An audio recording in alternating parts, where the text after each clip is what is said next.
In every single building, there's one switch that can literally save lives. It's the ultimate off button, a critical safety feature that honestly, most of us probably walk past every day and never even think about. But today, we're going to change that. Because knowing where this switch is and what it does, well, that's one of the most important things you can learn about keeping your home safe. So, let's imagine a worst-case scenario. There's a fire or maybe a major flood. When first responders show up on the scene, what's the absolute first thing they need to do to make that building safe to even enter? It's not smashing a window or kicking down a door. It's finding and flipping one single switch to kill all the electrical power. And that incredibly important switch has an official name, at least according to the National Electrical Code. It's called the disconnecting means. Yeah, I know, it sounds a little technical, but its job is super simple and absolutely vital. It's the master off switch for your entire building. So what is it actually doing when you flip it?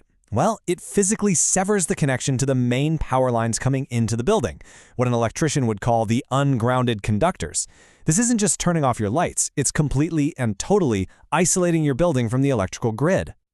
Here's probably the best way to think about it. If you had a massive water pipe burst in your basement, you wouldn't run around turning off individual faucets, right? Of course not. You'd sprint to that main water valve and shut the whole system down. Well, the electrical disconnect is the exact same idea, just for electricity. It's your one-stop shop to stop the flow in an emergency. Okay, so having a master switch is great, but it's pretty useless if you can't find it when you're in a panic.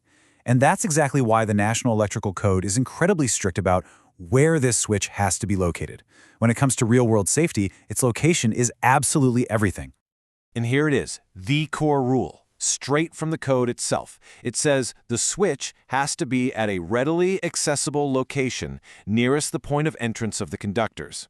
Now, every single word in that phrase is there for a reason, but let's zoom in on two key parts, readily accessible and nearest the point of entrance. Let's unpack what those actually mean. So, we can break that rule down into three really clear requirements. First, it can be installed either inside or outside the building. That's flexible.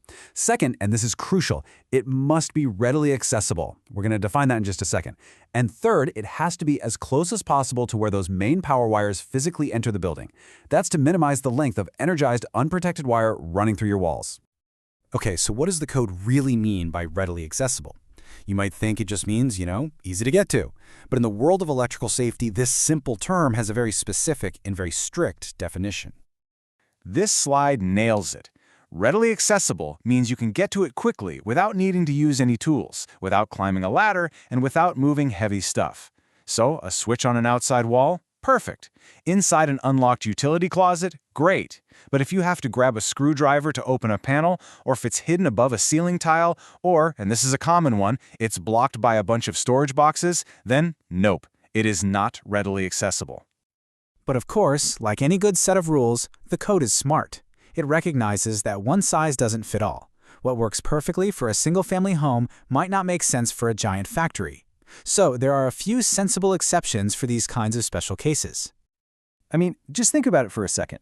Does a massive factory campus with its own team of qualified electricians really need the main disconnect right by the front door? And what about a single streetlight in a huge parking lot, or a billboard on the side of the highway? In those situations, following the main rule might actually be impractical or even less safe.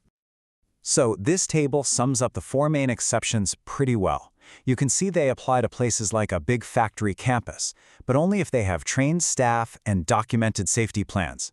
It also covers special cases like lighting towers and signs, where putting the switch somewhere else just makes more sense. The key takeaway here is that these aren't loopholes. They're just smart adjustments for specific, controlled environments. All right, so we've dug into the rules, the definitions, and even the exceptions. Now, let's bring it all back home. Because this isn't just about some abstract code in a book. It's about your safety, right where you live. When you look at the big picture, the goal behind all these regulations is incredibly simple. It's all about giving someone, whether it's you or a firefighter, quick, immediate control over the building's power. It's about keeping people safe and allowing emergency responders to do their jobs. The main rule and all its exceptions serve that one single goal.